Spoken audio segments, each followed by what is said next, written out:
Gino Auriemma enters the night with 999 career wins. Looking to become the fourth women's coach in NCAA history to 1,000. Yeah, 1,000 wins. That is unbelievable. That's unbelievable. When I started 33 years ago, did I ever think I would get to this point?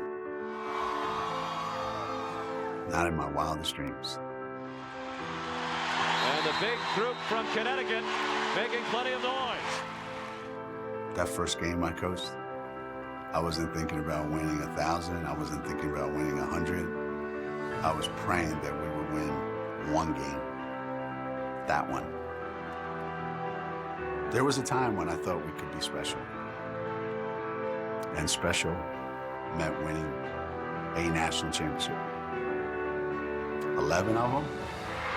UConn has won the national championship. We'll go to 18 Final Fours. History, perfection, domination. Winning 999 games. I mean, I'm a dreamer, but come on. And the first ever to win 4 in a row. And the UConn Huskies have their 111th consecutive victory, a team without parallel. Yeah. And just like that first night,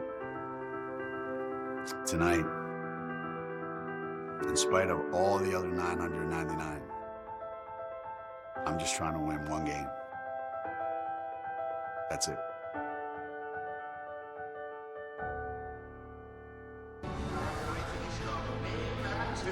This is the Basketball Hall of Fame Holiday Showcase on CBS Sports Network. From Mohegan Sun Arena, number 1 UConn takes the floor against Oklahoma. Hi, everybody. Welcome courtside. Brent Stover alongside Debbie Antonelli, joined on the sidelines by Jamie Erdahl as well. Debbie, this is a special night, not just in women's basketball, but across all of sports. It really is, Brett. I mean, how special is it to be here? It's really hard to quantify in a short amount of time all that Gino has meant for the game, but if he can accomplish this tonight, you check it off, and I know he'll be moving on, but it's special to be here with you. Yeah, he's a legendary coach. He's had many legendary players. The next in line is Katie Lou Samuelson. She's pretty good. At 6'3", Gino Auriemma can move her around the offense because she is that dynamic of an offensive player. She leads the team in scoring, and she scores on all 3 levels. Very good at finishing in transition, has range beyond the three-point line, also can get to the mid-range game. They can invert her to the block. She is a really unique player with skill set at 6'3". Oklahoma's got a great history. Their head coach, we'll get into it, she's had a heck of a run as well, but they're up against it tonight. What can Gabby Ortiz do here to lead her team, at least to make it interesting? Well, she's got to play really well. There's no question about it. Lately, she has been literally unconscious. The last 2 games, she has combined for 15 made threes. She's averaging 28 points. She might have to have another big night and put a big number on the board for Oklahoma to have a shot. It's the Sooners of Oklahoma. Number 1 UConn, Gino Auriemma, goes after win number 1,000.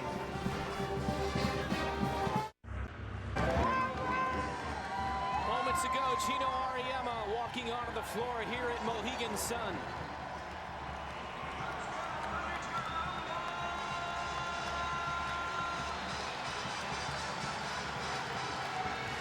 And before that, he caught up with our Jamie Erdahl. Coach, with 999 wins, you are just one away to becoming the 4th head coach to hit 1,000 in women's college basketball, but the fastest to do so potentially. What happened along your career to allow you to come to this evening? Well,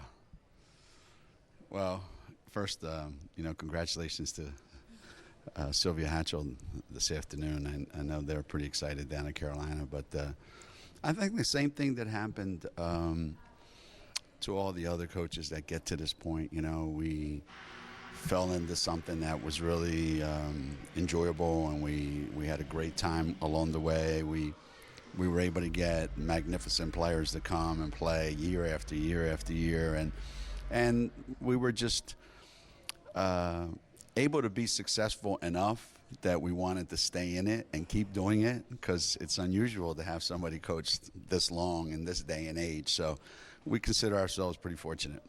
Speaking of the players that you've had join this program, this is a team that has to deal with an immense amount of pressure and attention on it. How have you handled this particular moment in time in addressing what you could accomplish tonight with this team? Well, this one's not that bad, you know, because it's one of those things that I think everybody thinks, well, you know, it might happen tonight, it might not, and it might happen Friday, it might not, you know. But I think the other, if it's for a national championship, or I remember when there was going to be like 100 in a row, that was beyond crazy. But I think everybody's been pretty low key, you know. We kind of handle it, you know. And this team is not really excitable. Maybe they will be, I don't know. But so far, it's just been let's go play. All right, low key, we got it. Good luck, Coach. Yeah. All right, thank you. And in that respect, they certainly, Debbie, take after their head coach as we take a look at tonight's starters for UConn. All 5 starters averaging double figures. This is a very dangerous, up-tempo, very efficient offensive team. And on the other side, Brent, for Oklahoma, keep your eye on number 0, Vivi Pierre-Louis. She is their ISO post on the interior. She's going to get a lot of one-on-one opportunities. She's going to have to score.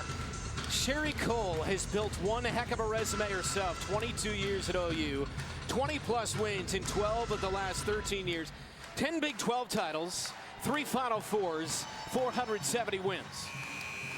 But the story tonight, and she knows it, is Gino Auriemma.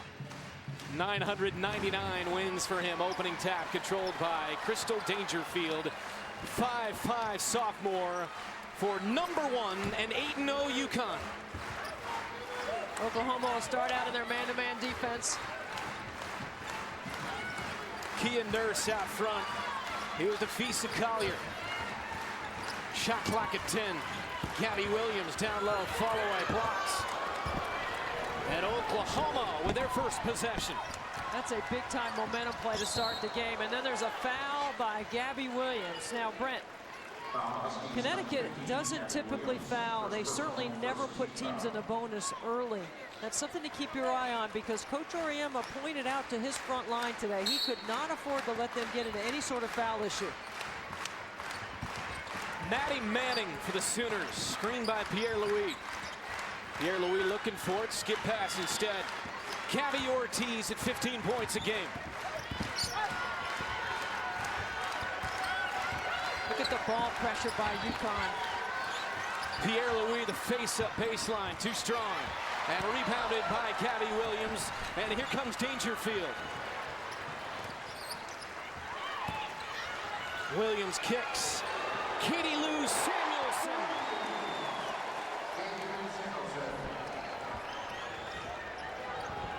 That's a transition 3, Brent. They do such a great job of moving the basketball. Only dribble with a purpose.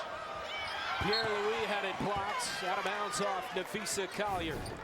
One of the things to keep your eye on is the efficiency and the pace with which Connecticut executes on the offensive end. Wide open, uncontested triple for Samuelson. Ana Unisa, freshman Choctaw, Oklahoma, 12.5 points a game. And the first points tonight for the Sooners. It's a real challenge to defend all the action and the high level of activity that UConn plays with on the offensive end. You really got to stick to your principles defensively, and that is keep them in front. Samuelson again. You bet. That one was with a hand in her face, and very quickly back-to-back buckets by the All-American. 6-2 start for number 1 UConn. 2 minutes deep for Mohegan Sun. On the drive, Maddie Manning lays it home. That's a great take and a quick hitter by Oklahoma's offense. You want to ball reversal as many times as you can, but if you get a straight line drive to the bucket, you better take it quickly. Samuelson just inside the arc, left it short. Rebound Williams. Samuelson down the lane, stripped on her way up, but it'll stay at this end. Watch Unusa right here with a nice take off the bounce. You get Connecticut going side to side, you get them spread out, and that's back-to-back buckets for Oklahoma off the bounce. And deflected away. Unusa. at both ends. 6-4 to begin. How about your keys to the game here tonight, Debbie? Well, what's going to be important for Oklahoma is to establish Vivi Pierre-Louis inside on the interior. They've also got him hit 15 threes because Connecticut's already hit 3. All right, so all of a sudden it's 9-4 on 3 triples. And for Oklahoma, it's going to be important for them to hit some threes tonight. Connecticut, they've got to sprint to all cuts, sprint to all their action, which they do very well, and be aggressive in their ball screening defense. Those are our Basketball Hall of Fame keys to the game. 9-4, UConn's got it. Dangerfield. Here's Collier, center of the lane, rolls it in.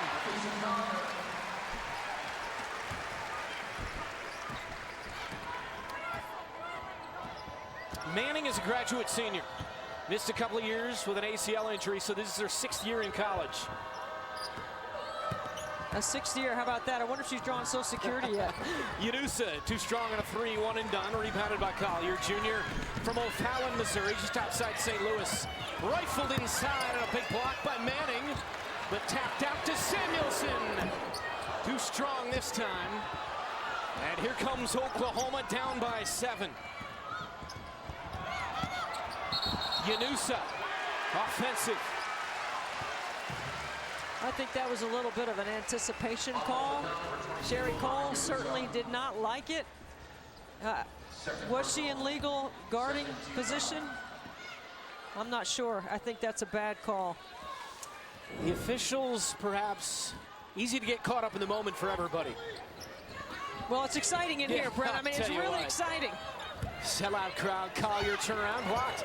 The defense, but good on the interior for the Sooners. That's twice that Nafisa Collier has been stuffed by VPL, if you will.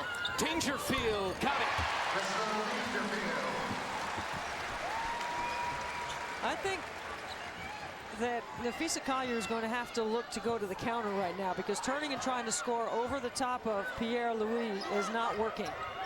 And she's very capable of putting it on the bounce or spreading her out outside the arc. Gabby Ortiz off on a 3 and rebounded by Nurse. You mentioned off the top, 15 threes combined in the last 2 games, both wins for Oklahoma. 15 threes for Ortiz and a foul underneath as Williams will get to the line. And you want to talk about a textbook pull-up jump shot. Watch this, 2 hard dribbles towards the nail. The pull-up J at the elbow. Beautiful. You told me there is a nail at the center of every free throw line of every court in America. And it's how teams defy their defensive principles, okay? Keep people away from the nail, and offensively, that's where you're trying to go. You're trying to get to the middle of the floor. Good job, Eric. Right there. Yeah. It's a tiny nail. It's definitely there. 14-4. Yeah, first time you told me that, I didn't believe you, so I had to go check for myself. Brent, you always fact check me, I know. I know. Got to keep you honest. Good ball rotation here, but UConn there defensively. Drive and kick and a foul. And Oklahoma trying to take it to him. That time it was Jalesa Penzo as Gabby Williams is slow to get up here. Second personal and second team foul. Penzo is a player that is what I call a right side of the box score player, Brent. She stuffs the right side of the stat sheet with assists and steals. She's not a big scorer for them. And Gino Orama is going to come out and take a look at Gabby Williams. Preseason All-American, National Defensive Player of the Year last year, Gabby Williams, senior from Sparks, Nevada. Number 15 in white, you see right there. She does have some, sounds like some breathing issues. Maybe she got the wind knocked out of her. It was her foul, and that's her second already as she limps off. Obviously, a bigger story is that right there. Well, that is one tough competitor in Gabby Williams. And, you know, at the end of the Notre Dame game, she had some issues with migraines. Yanusa, got it. How about Oklahoma playing with some confidence early? I mean, they're coming off of back-to-back wins after they had lost 4 in a row, and Sherry Cole attributed it to ball reversal and good defense that they were able to get those last 2 wins. Azare Stevens in, launches a 3, it's in and out. And a foul on the rebound. Collier going over the back that time. 4:43 opening quarter. UConn leading Oklahoma by 7. Jam-packed, sold out. Mohegan Sun. 999 wins for Gino as he goes for 1,000 tonight. While we were in break, Gabby Williams, who went down on a drive moments ago, fighting back tears. She headed back to the UConn locker room, and with more on that injury, let's check in with Jamie. Well, before she did go into the locker room, Brent, the training staff took a look, felt out both sides of her ribs. She was very upset, trying to take some deep breaths, trying to catch her breath, but they ended up deciding to take her back. I did check with the team, though. She doesn't suffer from any kind of asthmatic condition, so at this point, it just looks like they were trying to calm her down. There's a lot to be excited about in the building tonight. Yes. Certainly with the effort that Gabby plays with. She's a high-intensity, high-effort player. And Debbie, I'm impressed with the way the Sooners have come out in this game. I am too. I think that they have not been intimidated. They have tried to run their stuff. As we see Gabby Williams returning back to the UConn bench.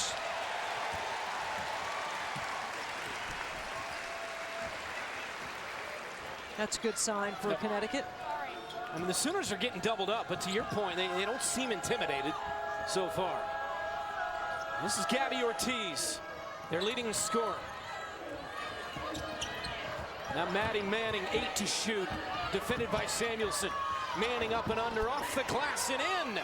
That is a really interesting matchup to keep your eye on, because obviously Maddie Manning, you already mentioned she's a 6th-year player, but she's got length and size to play with Katie Lou.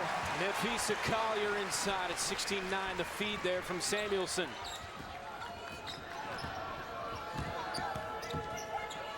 Yunusa, not this time. Weak side board for Stevens. Dangerfield wants to go, and now Stevens rotates it for Nurse. Got to have high hands and a short closeout on Katie Lou Samuelson. Stevens, hand one. Now that's what Gino Auriemma wants, 6'6", Azurá Stevens to bring to the offense. Her first shot attempt was a 3. She didn't really have a sweat on her. One dribble, strong move. Look how she gets her shoulder past the defender, Brett. That means she is not avoiding the contact. She's looking for it, keeps her eyes on the rim, and finishes for an and one. That foul on Ijoma Odimwe, a junior from Savannah, Georgia, and off the OU bench. Shoulders and hips game. Get your shoulders past the defender's shoulders, get your hip past the defender's hip, then you got a chance to get fouled and get a basket.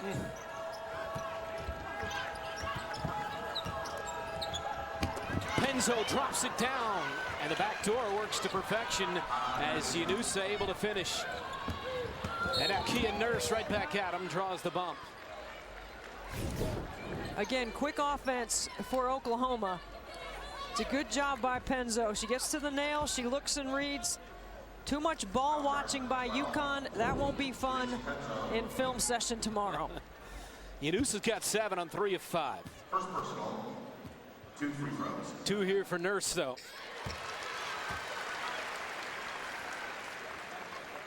Well, if you're looking for a fun gift or experience for sports fans this holiday season, check out the American Cancer Society's Sports and Experiences Auction. Go to ebay.com/ACS Sports to bid on unique items, and 100% of the proceeds go to the American Cancer Society. 21-11, 2.5 to play opening quarter. Underneath a block, but a foul and a score for Oklahoma. Again, great recognition on a mismatch on the inside. Connecticut switching in their man-to-man defense, and this is a great find on the back row. Maddie Manning does a terrific job of catching and finishing. Stevens late on the rotation to block the shot. Manning can't convert, 76% foul shooter. Score remains at 21-13.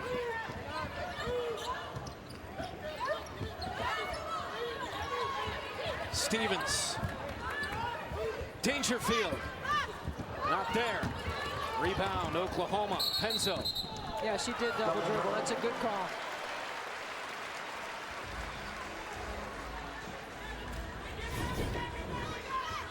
She stops. She put it down twice. I mean, that wasn't just a possession dribble. That was a dribble and then a double dribble. Good position, Stevens, too easy. That's too hard to guard. 2 feet in the paint, 2 points for Azurá Stevens. 6'6" junior from Raleigh, North Carolina. Cary High School, let me get a little plug in there. My alma mater. I was gonna say, your neck of the woods, no doubt.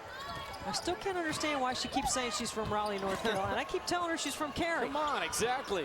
3-pointer won't go for Penzo, 1 and done for Oklahoma. UConn by 10 with the ball, 1:43 first quarter.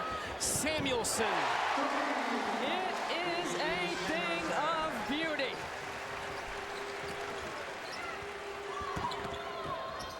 Open look, Yanusa rattles out. Offensive board, Mandy Simpson, and a reset.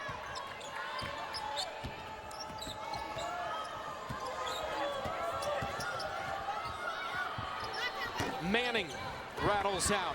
Collier clears for UConn. Now, I like that set by Sherry Cole. Dribble handoff and score behind the ball screen. If you go the other way and Maddie Manning dribbling it to Ortiz, I'd want Ortiz taking that 3. Pick and roll, Collier from Samuelson. And she turned down the 3 that time. She's 3 of 4 at the arc to begin, is Samuelson.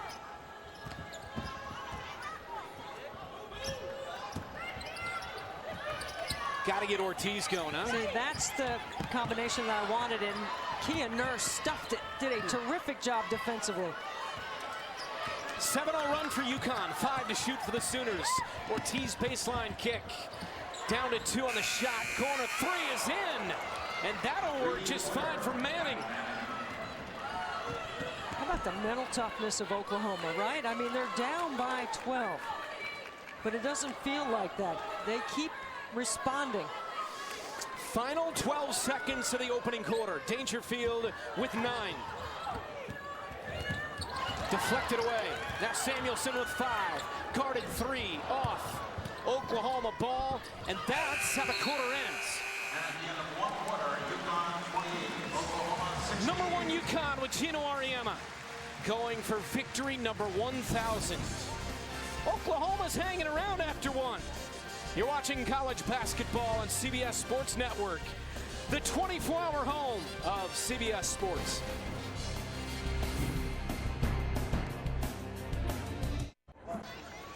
It's the Basketball Hall of Fame Holiday Showcase on CBS Sports Network. Head for the second. Before we do, moments ago in Gino Auriemma's huddle. Don't run off your man. Don't run off your man. Help him recover. Help him recover. Help, help, help. Don't run off and let him throw it to your guy. And help the helper. Always. Now, every screen. Coach Auriemma talking defense, and if you look at 10 made baskets, 7 of which assisted. This year, their number's a little less than last year. They were at 71% of their baskets assisted last year. This year, they're at 66%. But they've only played 8 games. Here's Manning with the runner. It's way off. Oklahoma has scored 16 points. 7 for Yanusa, 9 for Manning. So 2 have scored. UConn has had 6 players score already. They lead by 12. You know what, Brent? I like what Sherry Cole's trying to do off her timeout, is try to get Maddie Manning and Katie Lou Samuelson in a matchup right there. She likes that matchup, I think. Absolutely. Samuelson on a 3. The offensive board, Williams back in the game, and the foul offensively, and that's her 3rd. So she got dinged earlier. Right. When she committed her 2nd foul, went to the locker room, came back on the floor, picks up her 3rd. 6 minutes and 3 fouls in the first half for Gabby Williams. Good rotation. That's a terrific defensive effort. Oklahoma came, they're 5-5, had that 4-game losing streak. They've won 2 in a row since. This is not one of Sherry Cole's better teams she's had. She's had a lot of really good ones, but they brought it so far tonight. Manning has been aggressive, and this one won't go down, and Collier rebounds. Well, UConn is going to force you to take shots they want you to take. You have to be patient and mature enough to take the shots you want to take offensively. Collier is at the line, and we bring in Jamie. You two mentioned in the first quarter, Gabby Ortiz had to get going. Immediately when the quarter ended, she went to a member of the Oklahoma staff and said, go grab a different pair of my shoes. They came back, shoes were flying in the huddle, and she switched over to these white ones that she's wearing now. The only player on the team that is wearing white shoes in this game right now. That's unbelievable. Well, you know, I was always a fan of the low tops or the 3/4. I didn't like the high tops. I always thought it slowed me down. You know, maybe that's what Gabby's thinking. She needs a little extra quickness or a little burst of explosion here because Kia Nurse is D'ing her up. She is yet to score. Again, all 16 for Oklahoma have been by 2 players, Yanusa and Manning. Well, this is where Vivi's got to score right there. She's got a one-on-one on the block. She gets a good catch. Dangerfield gets fouled on the way in by Penzo. See, that's tough right there for Oklahoma because you miss right at the rim. And then Crystal Dangerfield is so quick up the floor. Second personal, second team foul. She keeps pressure on you on both ends, Dangerfield, because she pressures you offensively with her ability off the bounce, and she's very good on the ball. Stevens banks it in.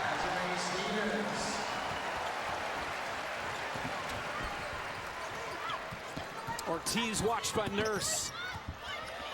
Skip it, Penzo. Got the defender in the air. Straight away inside the arc, right side of the iron, pulled down by Collier. You got to know the scout on Penzo. She is not going to shoot that, so you need to stay on your feet. Dangerfield. Timeout.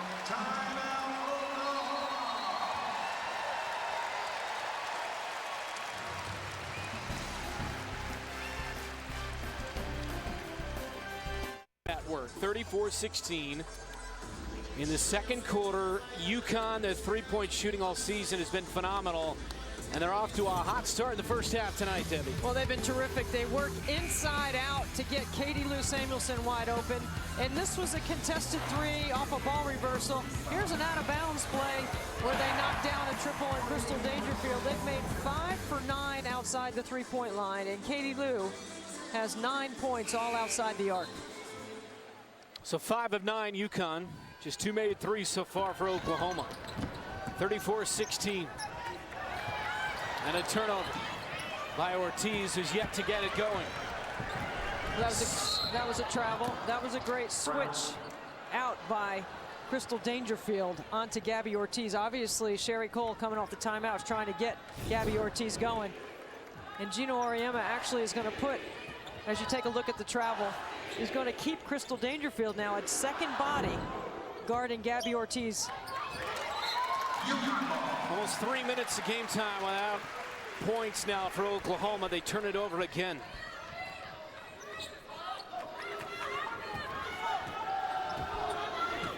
This is where you have to be really careful. You're trying to change your defensive look and you're opening up the floor, and this makes me nervous for Oklahoma because this is how Connecticut goes on a big run. Collier misfired that time. You think you've got to change your D, you try to stretch the floor out a little bit, and Connecticut's backside scoring, and they'll get numbers on you. Ortiz pulls it, got it. Finally, she scores tonight on a deep 3. Now, when she starts seeing a big basket, that could be a good thing for Oklahoma. First points of the second quarter for Oklahoma. Kia Nurse. Rebounded by Yanusa. So Gino Auriemma has Kia Nurse on Gabby Ortiz to start the game, and it's hard to guard a player that moves like Gabby the whole game, so he put Crystal Dangerfield on her. How about Maddie Manning? She's off to a hot start. And it's 34-22. The deficit was 12 after 1. UConn a 6-0 run to start the second quarter. OU answers right back. I mean, look how quickly the 3-ball can get you back in the game. Reporting in for the Sooners, Gabby Ortiz scoreless until this right here. Just a little brush screen right there to come off that and to square up, and then a contested deep triple. I'm telling you right now, Sherry Cole likes the Maddie Manning matchup against Katie Lou Samuelson on the defensive end. And that's one way to get her out of the game. You attack a scorer like that. You make her play defense. Manning has got a dozen on 5 of 10. Shayna Pellington, a wild shot off the drive. Here comes Samuelson. Kia Nurse, pull up, got it. Kia Nurse.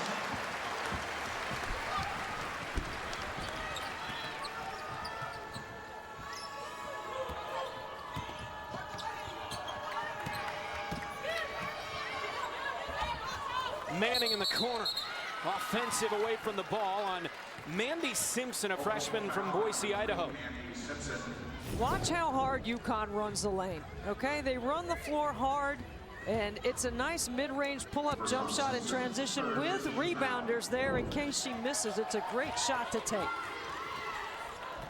36-22, nearing the midpoint of the second quarter. On a night when Gino goes for win number 1,000. Stevens up and under.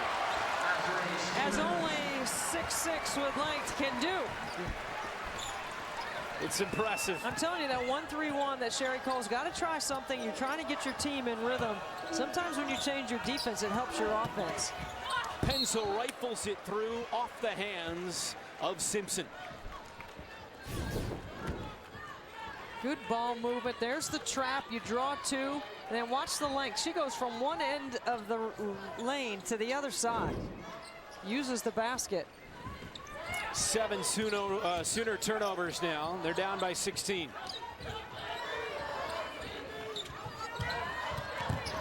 Collier puts it on the deck, wheels and scores.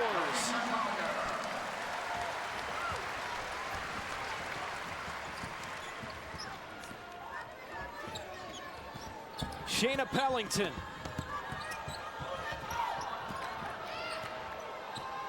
And now Penzo. Trying to find Ortiz, another travel.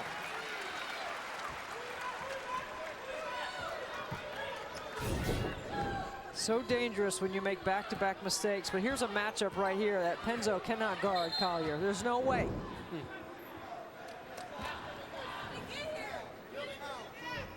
It's worth mentioning that in February of 2009, and it's tough to say this when OU's down 18, that Pat Summitt was going for her 1,000th win. This was 8 years ago, and OU won that game 80-70. You know it's a big game when there's a beer spill that has to stop the game. That's how big the game is. I mean, you know what? That's the one thing that we don't talk about enough with Coach Auriemma and what he's created here. This place is cool. And it's cool to be here. It's cool to go to one of his games. It's cool to say, I'm going to a UConn game. And he said today, why don't we play all of our games here? Go play the slots a little bit and then walk over and watch a basketball game. Later. The road to the Final Four continues Thursday night out west. Mark Few and the 12th ranked Gonzaga Bulldogs take on the Aztecs of San Diego State. 10 Eastern right here, CBS Sports Network, Thursday night. I'll tell you, some stars to watch. The Zags got Williams and Perkins averaging about 31 combined. And that West Coast Conference is even better. I think BYU's good. Gonzaga, St. Mary's scores, and San Diego has got some high-quality wins and upsets early on. But it's San Diego State, the opponent on Thursday night for the Zags out of conference. There's Kathy Auriemma. She's been through this entire ride with Gino. Boy, Sherry Cole was talking about Kathy today when we spent some time with her about, you wonder why Gino has had so much success, and you look at the people that he's surrounded himself with. Kathy's a star.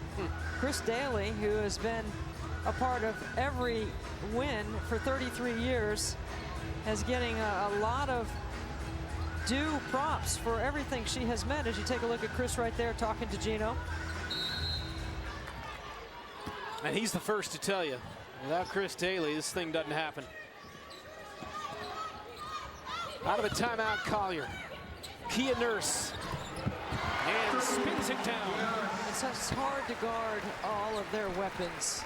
You have to pick and choose. I call it the Connecticut coaches conundrum. Yeah. Coaches spend all night waking up, all night, midnight, can't sleep.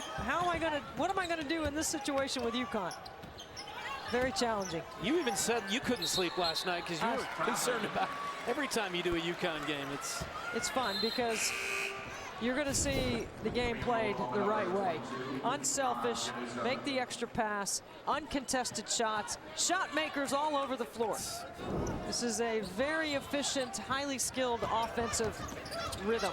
And Nurse, who just hit that one, is 55% at the arc. Gino says she can't hit any threes in practice. Then in the game, she connects on everything. A UConn turnover here. Oklahoma gets it back down by 21. Kia Nurse, to me, always makes me think mental toughness. You know, she is going to do all the dirty work that needs to be done and welcomes it.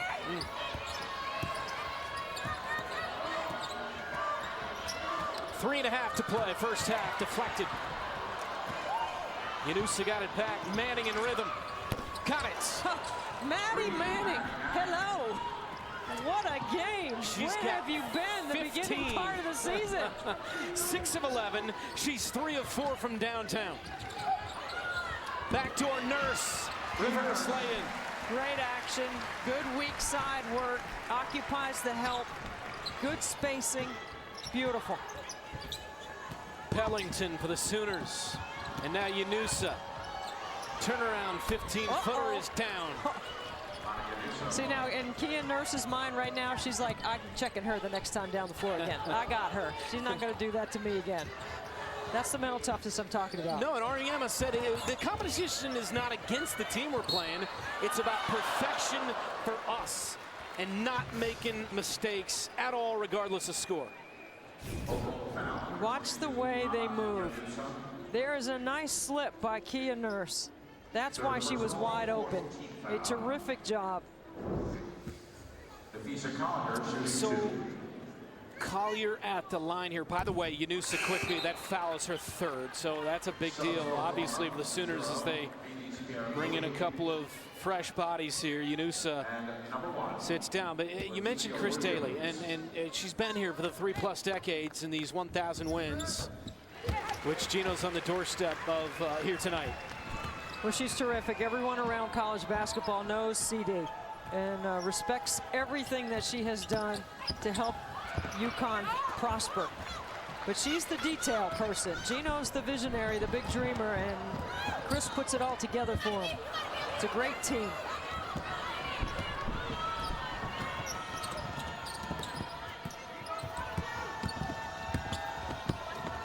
Lanicia Williams off the Sooner bench, leaves it off, and Pellington scores.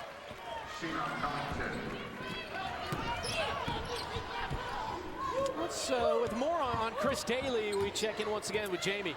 Well, I couldn't agree more with what Debbie was saying, but it was interesting when you talk with both of them separately, they're always quick to deflect that praise to the other one. Debbie, as you mentioned, Gino always says she's the one that brings back my attention to detail. And then with her, she says, I can never believe how he can come into a locker room at halftime and spin the way his conversations go into making the changes we need to in the second half. They're so complimentary of each other. And she says it's amazing the way they are puzzle pieces of each other to turn into these 999 wins. I think it's remarkable what they've built here and how they've gone about understanding their respective roles. And respect is the big key word there. Manning loops a pass in. Pierre-Louis against the double. She's got to score in that situation.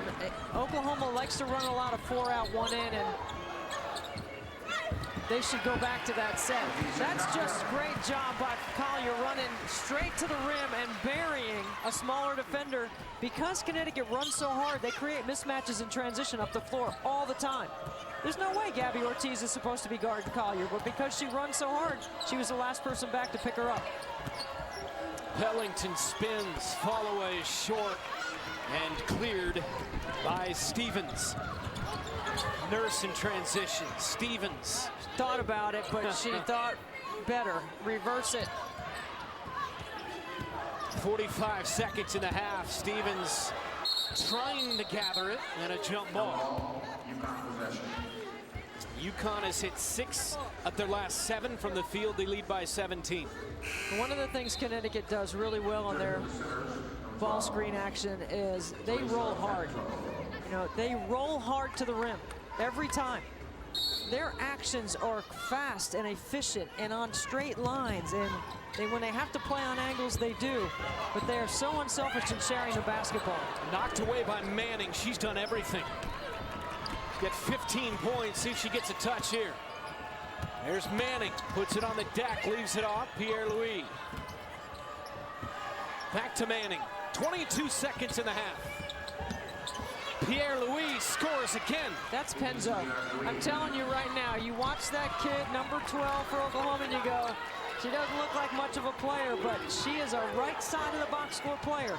Stats are assists and steals, rebounds. Dangerfield in the closing seconds, can't convert, got it back.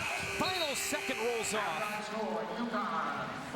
And Oklahoma was pretty good down the stretch, but down to Gino and number 1 UConn by 15. Coming up on AT&T at the half, the women of We Need to Talk, Dana Jacobson, Andrea Kramer, Dara Torres, and UConn legend Swin Cash. Standing by in our New York studio will get their thoughts in the first half as Gino eyes win number 1,000. It's all coming up on AT&T at the half. 48-33, and Gino is standing by with Jamie. Coach, we saw a couple different defenses get thrown at you in that first half. How did your players handle the transition? I thought for the most part pretty well. We get a little careless, you know, we get a little sloppy at times, you know, we're so used to scoring that we want to score quickly, and sometimes it's not there quickly. So, but I thought for the most part, you know, 48 points is, you know, that's a lot of points, but I'm not crazy about the way we're guarding them. That's probably the better thing. I had to ask the emotions for you coming out on this first half and the welcome you got in what could turn into a very historic evening. Well, we got some ways to go before that, but it was very nice of the people to show their appreciation. I really appreciate that. Coach, thanks. Gino's team scored 48. They lead by 15. Shot 58%, knocked down 6 threes. End of the first half. After the break, send you to Dana and the gang in New York with AT&T at the half.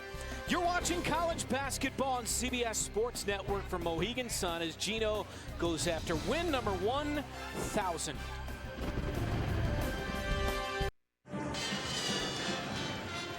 It's the Basketball Hall of Fame Holiday Showcase at Mohegan Sun. 48-33, number 1 UConn 8-0. They've beaten 5 ranked teams already. Gino Auriemma in search of win number 1,000. Brent Stover, Debbie Antonelli. So far, so good. They're shooting nearly 60%. 6 of 11 for UConn on threes in the opening half. And they get their threes in a variety of ways, but they're really good in transition. And Oklahoma shot the ball pretty well in the first half as well. But when you take a look at the threes, here's a skip and transition. Wide open, Katie Lou knocks down 1 of 6 three-pointers, and then a little drag screen right here. And they're capable of scoring quickly. It's that quick strike offense. But on the other side, I thought Maddie Manning was terrific. She found her way beyond the arc. She knocked down 3 triples in the first half, but she also established her ability outside the range by going off the bounce early. Take a look at tonight's Basketball Hall of Fame first half stats. Well, what jumps out to me, Brent, is just, you know, the transition points for UConn and the bench points there. And Gabby Williams only played 6 minutes in the first half with 3 fouls, so she'll be back. And this is a fast UConn team on both ends of the floor, and Oklahoma is going to have to keep them in front. Check in once again with Jamie Erdahl. Well, it would seem that the sneaker change between the first and second quarter was not the magic that senior Gabby Ortiz needed to create offensive production. Held to just 2 field goal attempts, both of which were long range. Sherry Cole told me that they're going to need to use her as the screener in order to create more offense for her. Defensively, I asked which defense she felt like was more successful. She said, well, judging by UConn's field goal percentage, which was, by the way, nearly 60%, they might as well make up a new defensive strategy coming into this one. But remember, before this game, she emphasized defensive transition, so look for that up-tempo. Second half begins here in Uncasville, Connecticut. Quick touch inside. Pierre-Louis called for the offensive. Collier standing her ground. You know, you have to establish Vivi on the inside. There's no question she lowered her shoulder, and that's why she picked up the foul. And that's her third. Gino Auriemma, 999 wins, trying to become the 4th in NCAA women's coaching history to 1,000. He can get it here tonight. He leads by 15. Quick UConn turnover on their opening touch. You remember what Coach Auriemma said to Jamie on the way out? Sometimes we get a little sloppy. Well, they didn't have good spacing, and they tried to force it, trying to play too quickly. They have too many people on one side of the floor. That usually doesn't happen for UConn. Pierre-Louis shakes the defender and scores. Yeah, they have to get her going. She needs to get good quality touches around the rim where she can go to work in a one-on-one.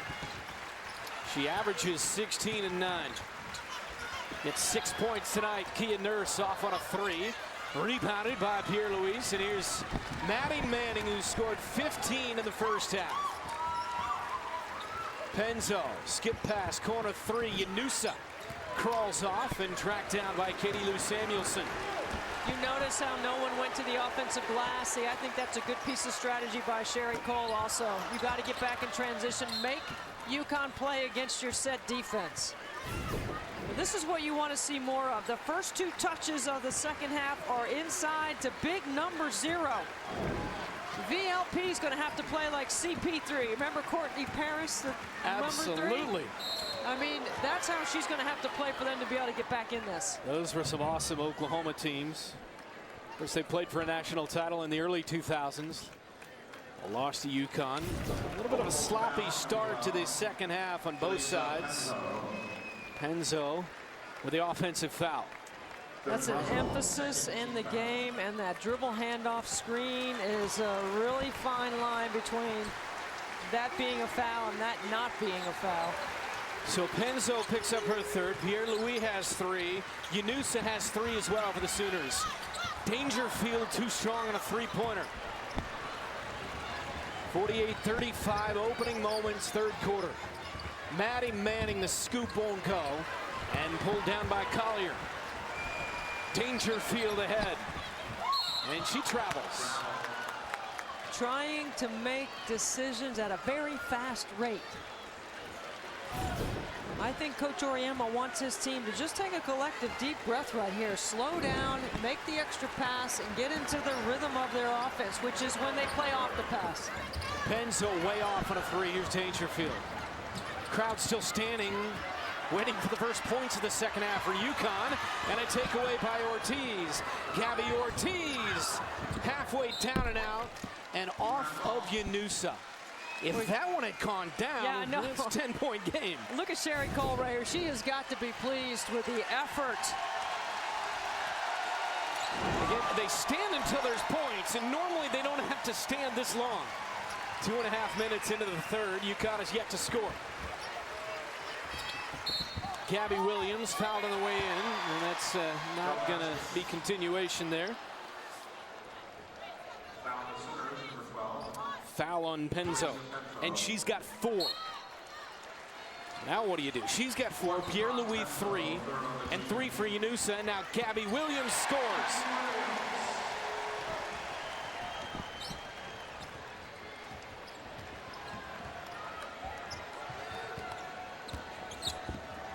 Manning, tough shot, got her own rebound, and backs it out.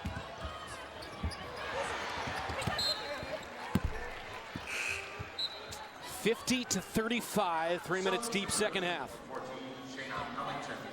UConn spent a lot of time on their out-of-bounds plays working on this execution right here, and that's just too easy for Gabby Williams.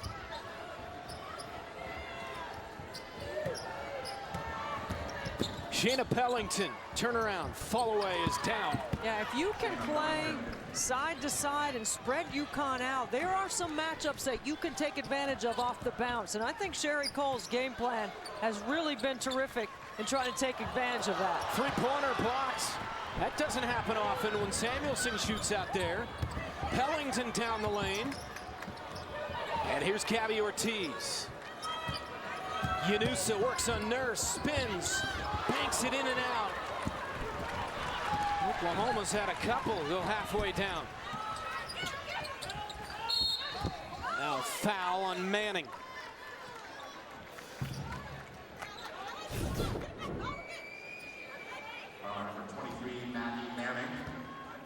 Manning might have gotten away with a foul there. First personal, 4th team foul.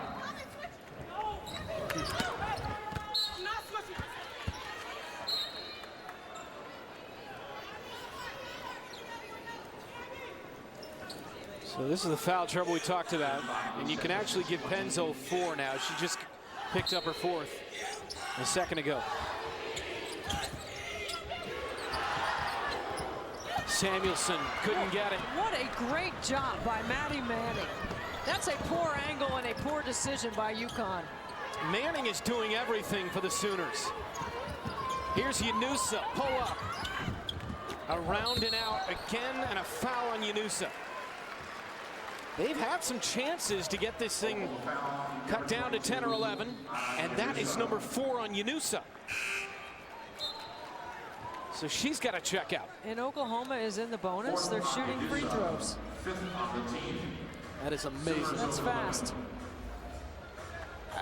So 4 minutes into the third, UConn is already shooting free throws. Penzo and Yanusa each have 4 fouls for Oklahoma, and Pierre-Louis has 3. This is already a short bench for Sherry Cole. She has played 9 players in the first half. You know, their bench is a little shorter. They had some transfers. They had some players graduate.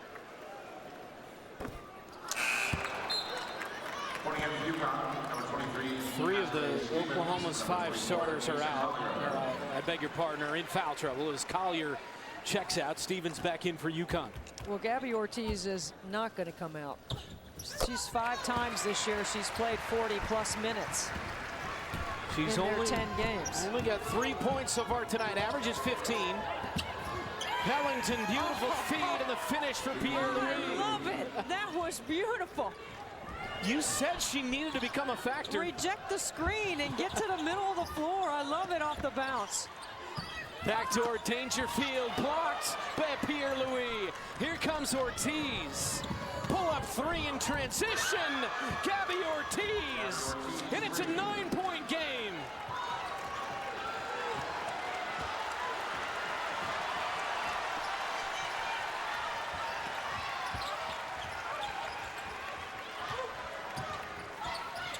Kia Nurse for UConn, and now Dangerfield launches. Too strong, rebounded by Oklahoma. And ahead, Pellington lost it, got it back. Manning against Samuelson.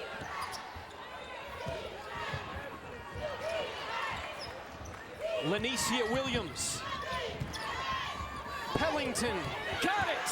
Side to side, ball reversal, rotation, mid-range jumper. We got ourselves a game here at Mohegan Sun, Oklahoma, against #1 UConn. It's supposed to be Gino's party tonight, but it's a 7-point game, Debbie. It's a win. That's not on the stat sheet when you force Connecticut to call a timeout. Gabby Ortiz puts this thing in single digits.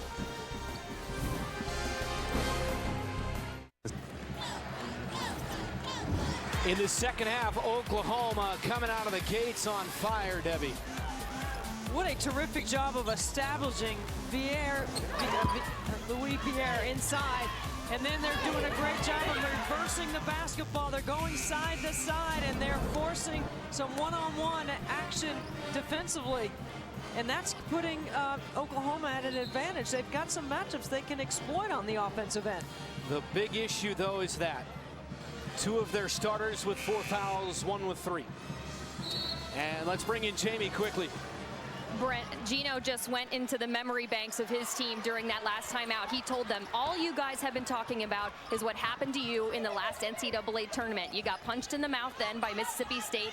Well, this team just punched you in the mouth, and they want to see how you respond. And that is what he challenged them in that timeout. Collier misfires on a 3, pulled down by Ortiz. Oklahoma with the ball down 7. Good switch to the zone off the timeout by Sherry Cole, and then they turn it over. Sherry Cole only down 7 in the Basketball Hall of Fame Holiday Showcase. Swin Cash, the 2002 Final Four Most Outstanding Player and All-American her senior season at UConn, finished her career with over 1,500 points. Twice an NCAA champ, three-time WNBA champ, four-time WNBA All-Star, one of the greats of all time. And Swin, we bring her in from the New York studios right now, excited about the We Need to Talk show coming up live after. What is this night, Swin, like for you? You were a huge part of this 1,000 victory plateau. What's it like for you watching UConn here tonight? It's kind of like a split of emotions because on one end, you're evaluating the game, you're looking at both teams, but on the other end, you understand how it's a historical night. And look, both teams have played well, and it seems like Oklahoma came out in the second half with the fire of their coach, Sherry Cole. Off the last two timeouts, Oklahoma in a zone, Brent. So, Swin, what does the UConn brand mean to you in an environment like this when you're watching Connecticut actually have some competition? Well, you know what, for me, Debbie, especially the era that I played in, you know, we had those great Tennessee rivalries, and it's great to see that new teams have started rivalries with UConn and Notre Dame, but University of Connecticut is a culture. You know, playing there, you understand every year the expectation is to win a championship, so how you compete day in and day out in games like this matter. See, that's where I want to travel instead of the foul call right there. It should have been a travel. So UConn gets it back on a little run here since Swin joined us on the phone. There's the turnover. Swin, what's something that you take with you today that you learned from Gino Auriemma when you played under him? Well, one of the things that I always say is that when I went to UConn, I always felt like we were pro-ready. So whether it's dealing with the media, whether it's how you carry yourself in regards to, you know, going out and with your teams in WNBA, everything is about the culture and the perspective that we got being at UConn, playing in that system. We learned a lot, and so that's why whenever you run into a player at the next level in the WNBA that's played at UConn, coaches tend to always say, you guys are fundamentally sound, you understand the game, and you understand how to win. Collier drills a three. Swin Cash, UConn legend, appreciate the time. Swin, looking forward to We Need to Talk coming up after the game. Oh, yes. Thanks, guys. Great call. Hey, back in the day now, Swin could deal. I'm telling you, she was an exciting player, part of one of the great classes in UConn's history. Well, it's 56-44 now. So Oklahoma got it down to 7. Had a chance to cut it to 4 or 5, but UConn now leads by a dozen, a little 5-0 run as Collier just picked up her third foul, and Pierre Louis, senior from Lake Worth, Florida, knocks down the first one. You know, you got to hope a couple of things go your way, but in terms of game planning and trying to take advantage of what your strengths are, I think Sherry Cole had her team really ready to play. And they came in here, and now they're going to go switch back to the man. So this is where I think Connecticut goes to their chin action, which to me is like comfort food for them because it gets them moving. Gabby Williams drops it down, and the score for Collier. That's a nice piece of cake right there. Exactly. Comfort food.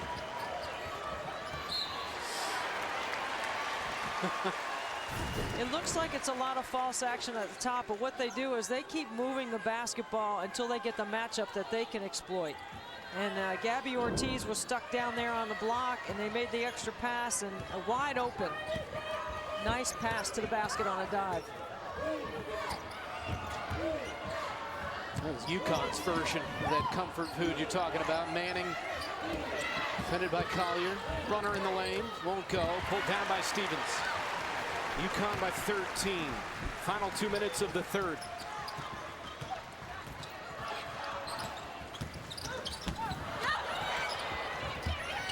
Williams in the lane, wild shot. Kept alive by Stevens. I mean, that shot by Gabby Williams was so bad and so uncharacteristic that Oklahoma had really no chance to rebound that. See, that's just a bad break for them. Because their defense has been pretty good here in the third quarter. Absolutely. Pierre Louis just picked up her 4th. So she's got 4, Penzo has 4, Yunusa has 4. And we're still in the third. UConn has been shooting free throws. They've been in the bonus since the 6-minute mark of the third. As Pierre Louis gets a seat.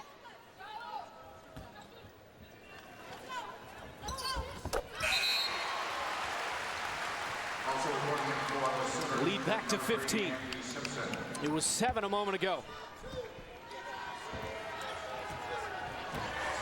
Zone by UConn. Yunusa Penzo, Pierre-Louis, all with 4 fouls. Tough shot. Simpson rolls it home. Oh, how about Simpson with a nice counter? Love the footwork inside. They won't go away here. This freshman class for Oklahoma is very solid. Simpson, Williams, Pellington. Yunusa. Errant pass. Collier got it though. Misfires out of bounds. Oklahoma ball. Look at the skill set on the 6-foot freshman Mandy Simpson. She gets the shot blocker up in the air and then steps around with a left. Terrific. Minute to play in the third. Manning. Pellington lost it. Some untimely turnovers, and the live ball turnover results in this right here.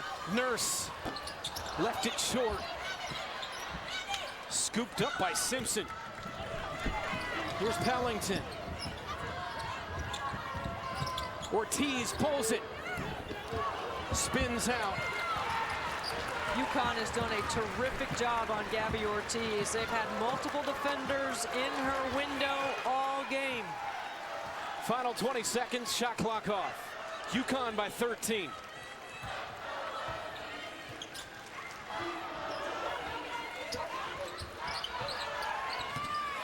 Collier to the rim. Great take by Collier. And a score at the buzzer for Samuelson.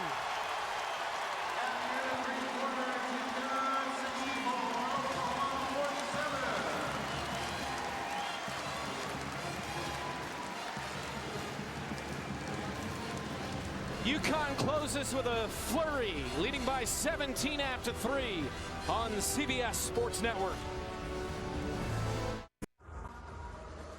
Playing for Gino is the ultimate challenge. He had to bring it every single day, mentally, physically, emotionally. And I think every one of us feels like he became a better person, player, and teammate. It's about getting players to do things they never thought they could do, to become players they never thought they could become. It's all about the players. And so, as one of your former players, Coach, congratulations. Some of the all-time greats weighing in, and many of them here tonight, including Carol Walters. Women's Basketball Hall of Fame, Tina Charles and Ashley Battle, of course, national champions. Tina Charles is having a very successful campaign in the WNBA.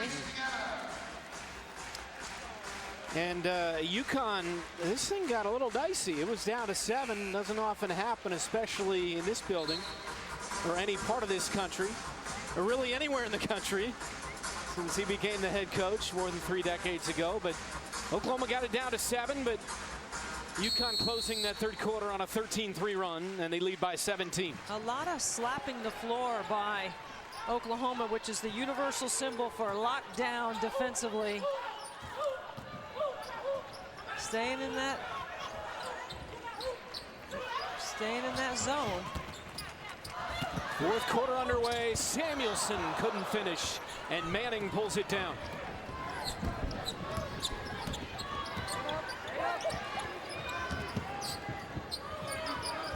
Pierre-Louis puts it on the deck, spins, lost her balance, and a foul. That is a quick move on the block. Wow. Did you know she had that kind of quickness? No. I didn't see that on film. Saw it for the first time, right? Watch this right here. You know, she's a very good passer out of the post. She averages about 2 assists. But you knew coming in here, and Sherry Cole knew it, they were going to play her straight up. They were not going to help in double. So you got to continue to make a move inside. Worth mentioning for UConn, Megan Walker, one of their key pieces, 5.5 points, 4 rebounds a game, is out with the flu here tonight. Obviously, they've got good depth, but no Walker here tonight for the Huskies. Pierre-Louis has taken advantage in the second half, gotten a lot of opportunities for Oklahoma. Samuelson off the mark. See, that's a contested three. I think that's too quick. And usually Katie Lou, I would never question her shot selection, but I question that one. Penzo playing with 4 fouls. So is Pierre Louis, and a blocking foul on UConn. And Gino Auriemma told us today he doesn't really pay attention to the officials very often. He doesn't say much to them. That's Collier's 4th.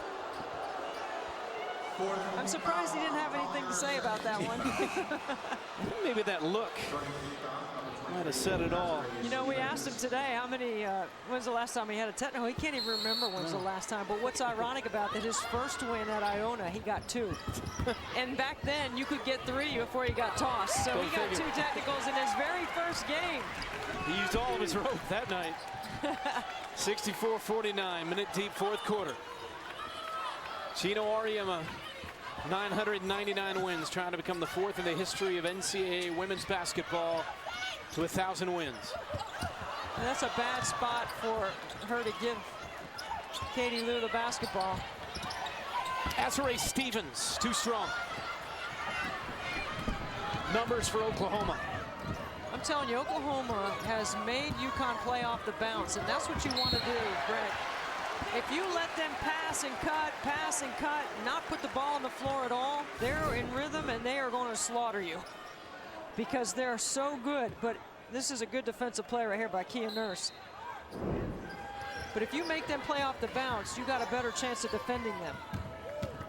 Penzo, double pump and rolls it in. I love the way Penzo brings it. I mean, this kid plays hard. She's got it all on her sleeve. She's exciting to watch. No sleeping on Penzo. No sleeping on the Sooners. Every time UConn looks like they're going to blow them out of the water, Oklahoma answers. Stevens, though, up and under. Pierre Louise cannot foul. So that's a good take and a good shot. Yunusa blocked by Williams, trying to get it back. And a foul on Yunusa, and that's her 5th. This is what 6 can give you on the block for Gino Auriemma. Not the pull-up mid-range shot. Right here, one-on-one spin-off. Pierre Louis, and score on the other side of the rim. That's the 2nd time we've seen Azurá Stevens go to the reverse. 5th on Yunusa, and after a loud first half, she was quiet in the 2nd half. And fouls out with 7:40 to play, scoring 9 points.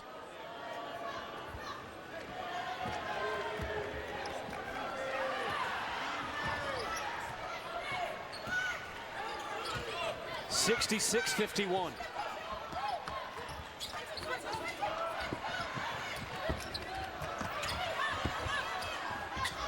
Stevens on a 3. Got it. She has become a 4th quarter player for UConn. She put it on Notre Dame in the 4th quarter after the Irish were up by 11 to start the 4th. Yeah, we didn't know if this would be win number 1,000 for Gino. They had to pull that out of the fire against Notre Dame a couple of weeks ago. This is their first game in 11 nights. They beat DePaul after Notre Dame and then didn't play for 10 days. This is a great time to take this 3. You play inside out. Stevens at 6'6" has this in her back pocket. She's got 18 points on 7 of 9. Samuelson's got a dozen. Collier has 19.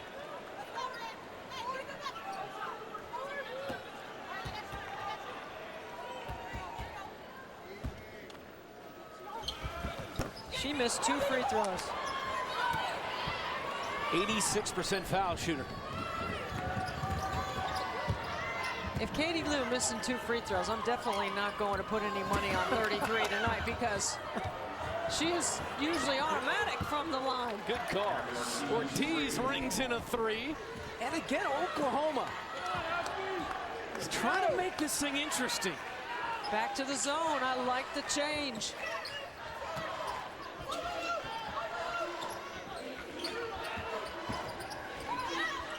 Williams wouldn't go. Pierre Louis pulls it down. if Ortiz can find another one. Pulls it again. Left it short this time. After hitting 6 triples in the first half, Connecticut's only hit 2 here in the second. That's why the zone has been very effective. But here comes the third. Kia Nurse. It's your combination of your shot selection and not sending anybody to the glass. You have to get back and set your defense. It's part of the whole Connecticut coach's conundrum.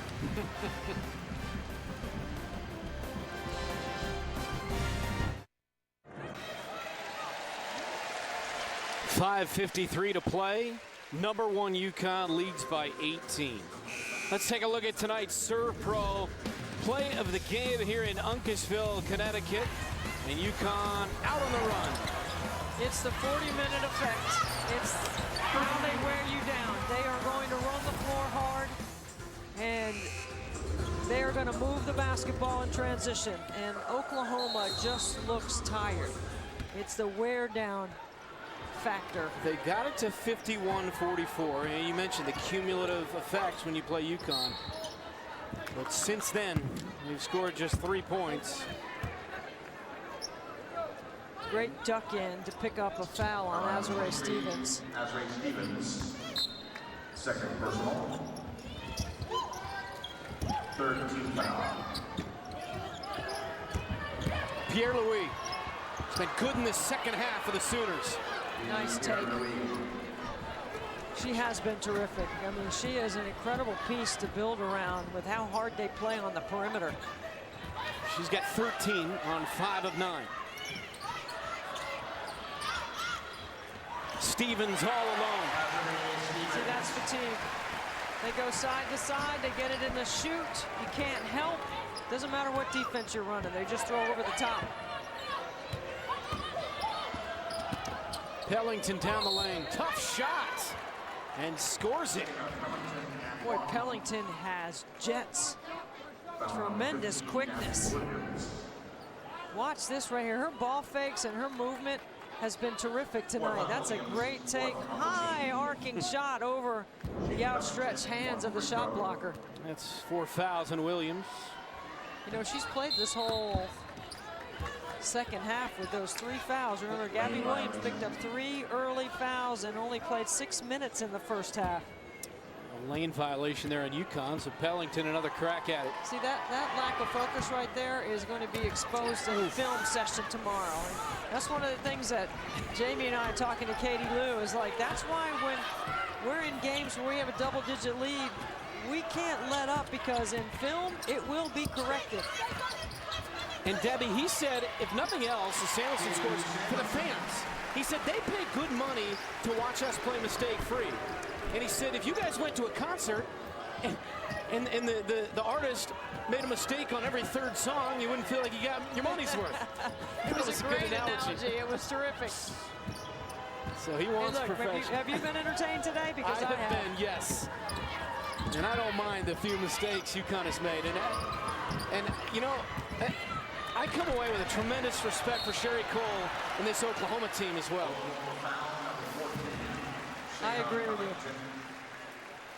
Foul on Pellington. Hall of Famer Sherry Cole had her team ready to go. Now watch this right here. This is part of the skill set of 6'3" Katie Lou Samuelson. We've seen her knock down triples. They can invert her to the block. Gino Auriemma can isolate anybody he wants in any matchup that he wants. That was a travel. Got away with it. Stevens, 4:09 to play. Samuelson. And now Williams. Backdoor Samuelson. It's just fatigue. There's no help at the rim.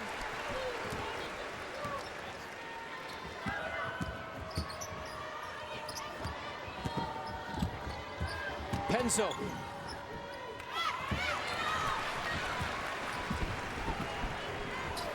UConn by 20. Samuelson. It's the Katie Lou highlight show.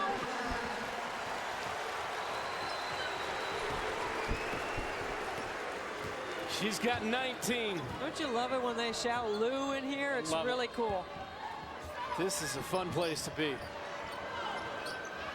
She's knocked out 4 threes. She's got 19. Stevens with 20. Collier has 19. Good passing into the hands of Penzo and draws the bump.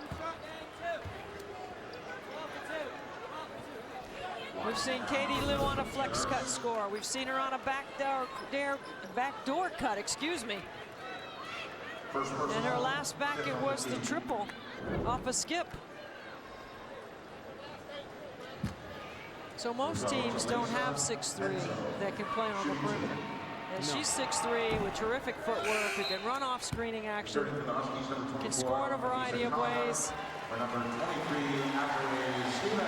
are prepping for the celebration here. Win number 1,000 for Gino Auriemma. We will show you the festivities live here at Mohegan Sun following the game.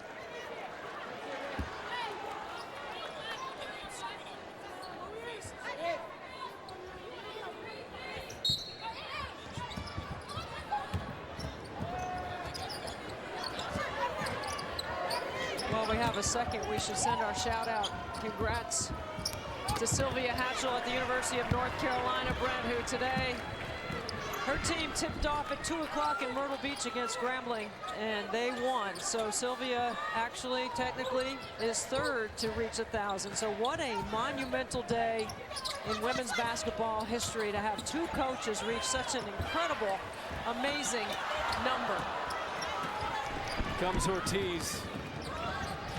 Yeah, we didn't want to take the shine off for Gino, but obviously that was happened earlier today. Take a look at tonight's Basketball Hall of Fame keys to the game as we revisit them.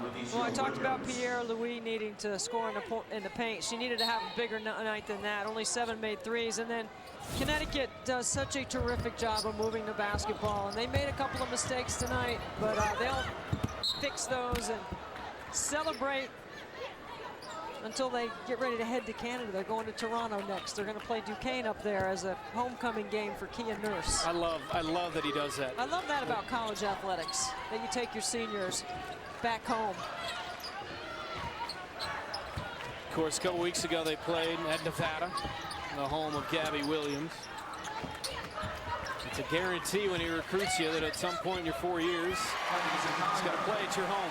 And it's a game that's over, and there's 2 minutes to play, and it looks like Connecticut's playing in the first quarter. It does. They're conditioned, they're machine-like. Sometimes their cuts are so industrial. You know, they're just sharp and clean. On the run, Kia Nurse.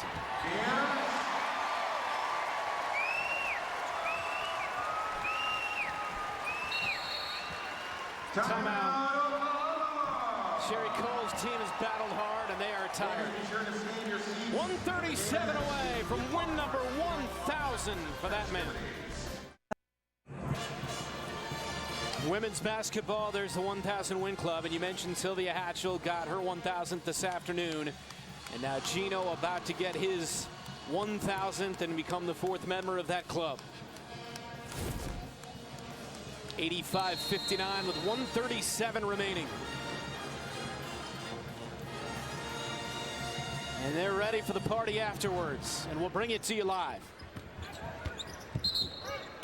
Kicked out of bounds by Samuelson. I tell you what, Oklahoma, Texas at home next, then on the road at Iowa State. That is a tough start to the Big 12. According to some measures, they've got the 5th toughest strength of schedule in the country as Katie Lou gets a nice hand going off for the final time tonight. Pierre Louis working hard and draws the foul. And there's something to build on her second half. Kyla Irwin into the game, sophomore from State College, Pennsylvania, commits the foul.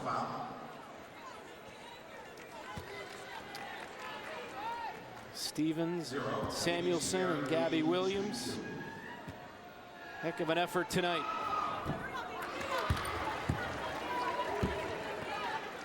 What a great way to start off the holidays, right? I mean, you got it. I mean, for me, starting them off. No. A lot of people have already started their holidays, but no, it's absolutely fun to be here. You know, this is a great environment. It's fun to be here. It's a place where people truly care.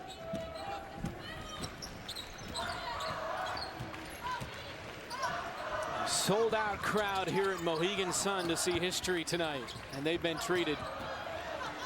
It's a heck of an effort by Oklahoma, but in typical UConn fashion, wearing down the opponent, getting win number 1,000 for Gino, getting to 9-0 on the season as Collier around and out on her three.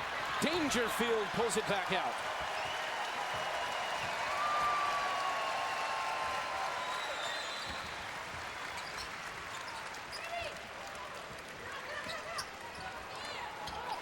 Kia Nurse.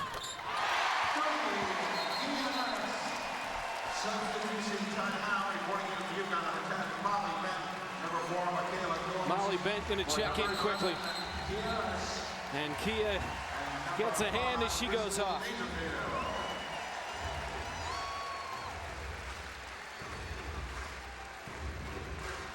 Well, the score won't reflect it, but Sherry Cole's got to be pleased with the effort. She gave Connecticut a game.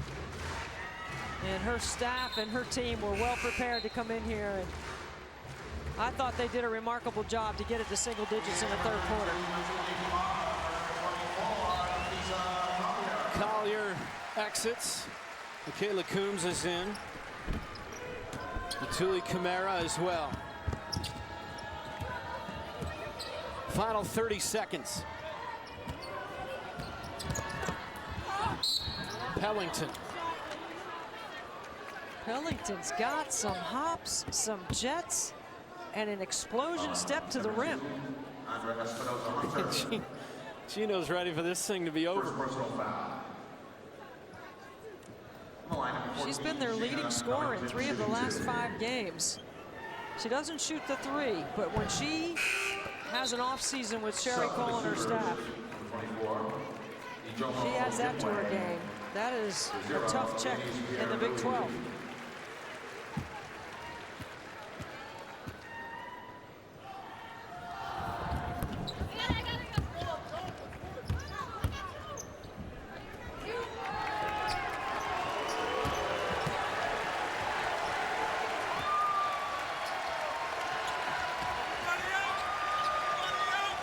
Final 10 seconds as they rise to their feet here inside Mohegan Sun Arena.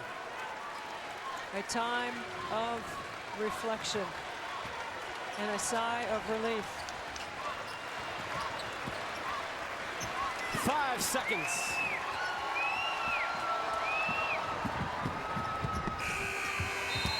And that's it. Win number 1,000 in the legendary career of Gino Auriemma.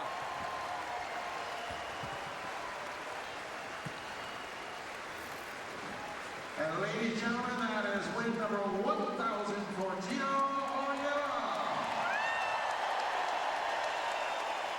Please take your seats. The grand celebration wife, Kathy. is just beginning. In a few minutes, we'll start our Gino 1000 He becomes the 4th member as we celebrate in NCAA women's history.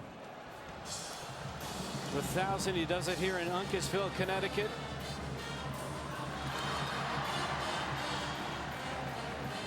You got 21 from Collier, 20 from Stevens, 19 from Samuelson, 17 for Nurse, and the celebration begins.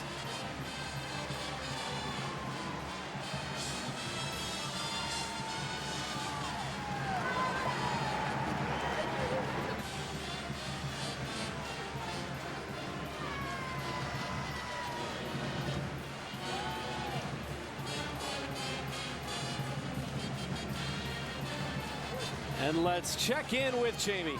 Coach, I'm going to save this for you. You got a little bit going on there. One last dump. All right, Coach.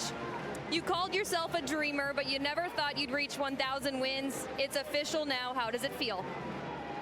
I don't know. You know, I obviously, you know, I'm just really proud of what we've been able to do. No, I don't think we would have ever been able to imagine it, you know, in our wildest dreams. But so many people have been responsible for it, and I'm just happy that Chris and I have been able to stay in one place and do it one place. And I can't imagine doing it with anybody that that I would want to share it more than Chris and all my former players and this year's team. It's just and I got an incredible family. My family, I think has been unbelievable. Kathy and my children have been, it's not the easiest thing in the world, but they're the happy ones in my family. They keep me in check. What has been your favorite part? You reflect back on the people, Chris, your family, your wife was here, your mom watches every game that you told us about today. What has been your favorite part as you reflect back on all of this? 2 years ago, we were at our national championship. I looked down from the stage, and there were 32 of our former players all sitting there, and it went back from the 1985 team all the way up to the present. And for them to still feel like they're part of the program, to feel like they still own a piece of this, that the wins and all that other stuff that scores, that's one thing, but knowing what they got out of this and what we were able to do for them, that's a lifetime memory for me. Brianna Stewart told us, happy 1,000 win, Coach. How about 1,000 more? What do you think about that? No, I think she's got a better chance of getting 1,000 more than I do, believe me. Coach, congratulations. Thank you very much. I appreciate it. And with that, we now throw it to public address announcer John Tewitt here inside Mohegan Sun.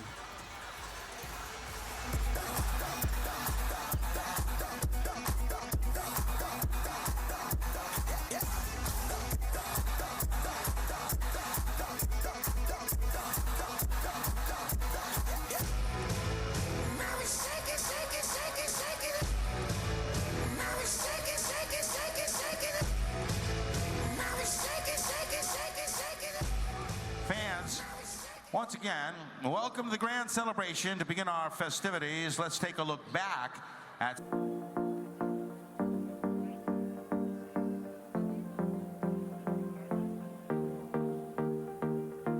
Now it's time to welcome an incredibly special group of women, members of Gino and CD's first team at UConn, who beat Iona on November 23rd, 1985. Fans, let's welcome home number 33, Krista Blomqvist. Number 22, Jill Brumbaugh. Number 23, Audrey Epstein. Number 50, Renee Najarian. Number 32, Diane Paletti. Number 31, Lynn Reef.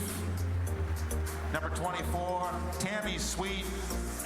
Number 42, Peggy Walsh. And number 25, Jennifer Wiedemann. Ladies and gentlemen.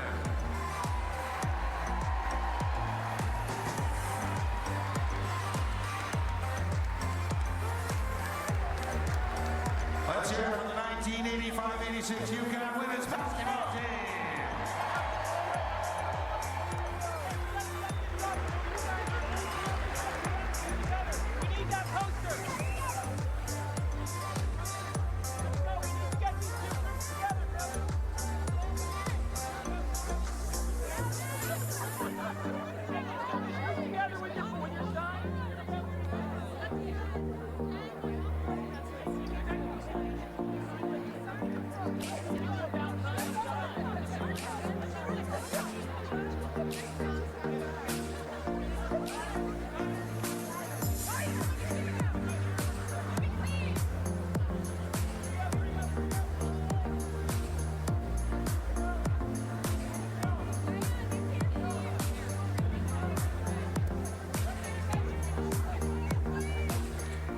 We know all of our wonderful alumni wish they could be back to celebrate tonight. We do have 14 UConn women's basketball alumni here. We're all part of the 1,000 wins. Let's have a warm welcome home to these incredible UConn alumni.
Ladies and gentlemen, to continue our post-game celebration, please give your attention to center court, where we'll now have a very special presentation.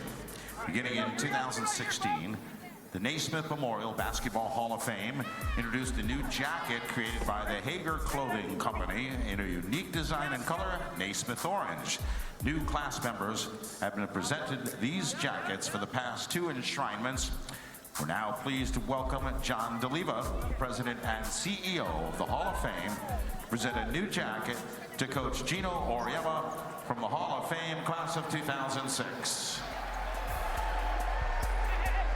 Coach Auriemma, also a member of a unique group of coaches at the Hall of Fame, who are members of the Naismith Coaches Circle program, designed to celebrate and recognize the core values of the beautiful game created by the inventor of basketball and the game's first coach, James Naismith. These values include cooperation, courage, determination, initiative, leadership, loyalty, self-confidence, self-respect, self-sacrifice, and teamwork. Certainly all attributes that Coach Auriemma has fostered in his remarkable teams at UConn. From our Coach Auriemma's participation in the Coaches Circle program, Mr. DeLiva now presenting Gino with a replica of the statue that stands in front of the Hall of Fame's entrance, celebrating James Naismith and these core values inherent in the game.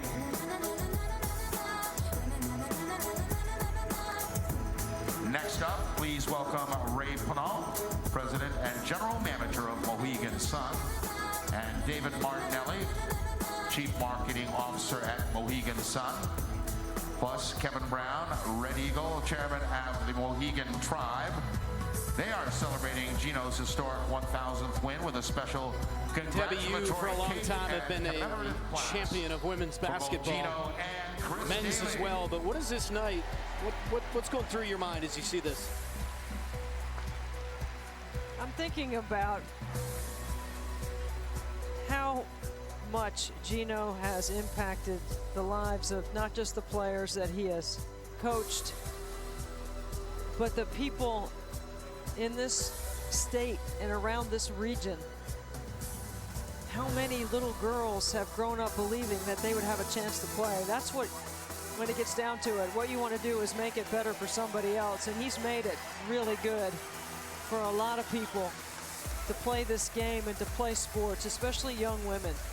But I also admire when I come to a UConn game, how many little boys are in here with their moms and dads. It's not just little girls.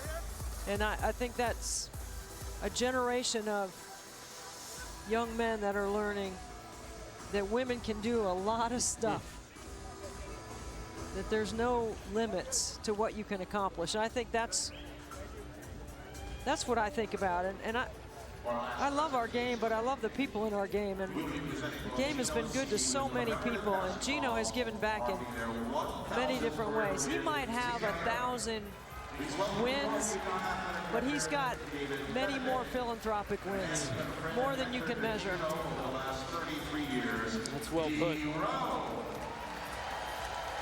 Yeah, I think about what he said to Jamie after the game, that everyone feels like they're a part of it from 1985 on, when he took the job, until those that graduated last year. For the rest of their life, they get to not just identify and say we were part of that, but say we still are part of what's going on here. And on a night like tonight, everyone, not just him, everybody gets to take ownership of it.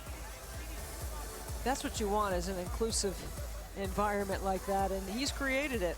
And I would be remiss if I didn't share this with you too. I mean, I got to be on the call of Pat Summitt's number 1,000, Pat's number 900, Jody Conrad's number 900, Sylvia Hatchell's number 800. Of course, congratulations, she got 1,000 today. Muffet McGraw 700, Kay Yao 700, and I'm sure I'm missing some inside that. That is an incredible moment of reflection by some of the most iconic people in our game. They don't even need last names. You know who you're talking about when you say Pat and Gino and Muffet. Here's Chris Daly now to speak. Hi. Thank you all for coming. And I just want you to know that that hairstyle was very popular back in 1985. So I was very cool back then. I know, it's bad, sorry. Just want to thank everyone for your support throughout the years. There's so many people, to have so many of our former players here, it means a lot. I have some former college teammates and friends here, and they made the trip to surprise me, which means a lot as well. But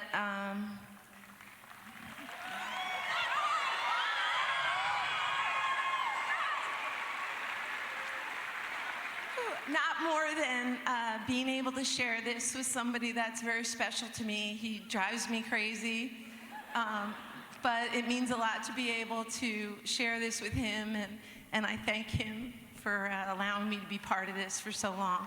Thanks.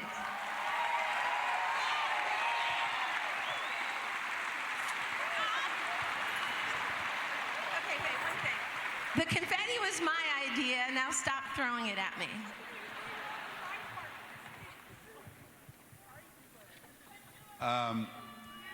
It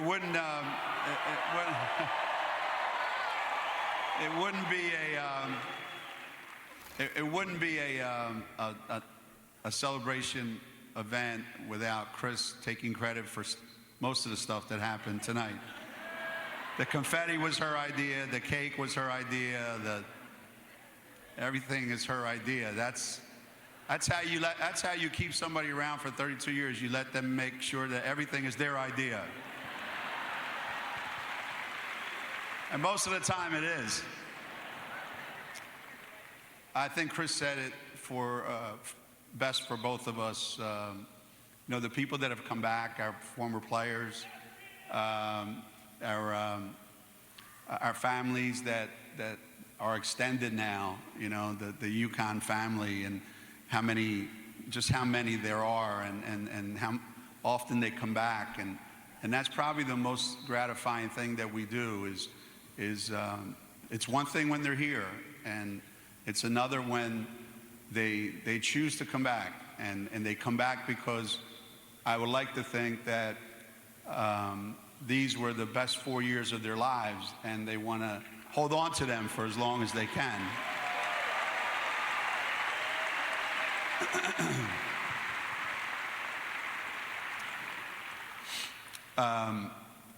You know, for Chris and myself, we just try to be really good every day at what we do, and all our assistant coaches that we've had here over the years, you know, and especially the ones we have now, you know, Shay and Marissa, and Chloe's here, and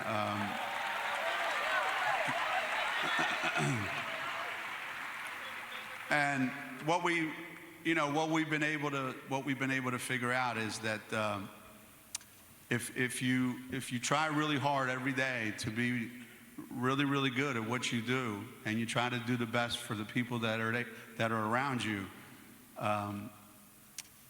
you keep your fingers crossed, and good things happen. And we've been able to give a lot, and I don't think anybody gives more than Chris does, but we've been able to give a lot.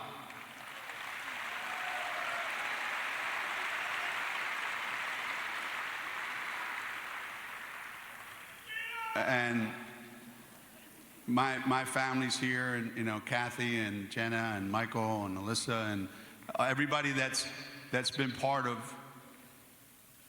us being here for 30-some years, all the friends that we've made. Some are here, and some are probably watching at home on TV, but we gave everything we had to this. We try not to leave anything on the table, and we poured our heart and soul into this, and we've gotten more back than we ever deserved. So thank you all very much.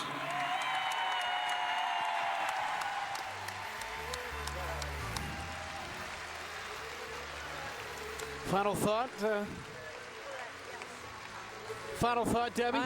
I'm trying to compose myself. I'm thinking about how emotional Gino got talking about his family, and it makes everyone in here a little bit. Yeah, it's incredible what he's done, and you really don't have time to reflect because you're in the moment all the time. but he's a remarkable champion of many things. And he's made a lot of people better.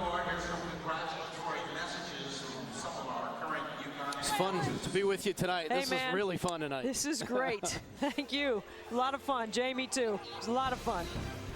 For Debbie Antonelli, Jamie Erdahl, and our entire CBS crew, I'm Brent Stover. This has been a presentation of CBS Sports Network, the 24-hour home of CBS Sports. So long from Mohegan Sun. We Need to Talk is next. Let's send you back to Dana and the gang in our New York studios.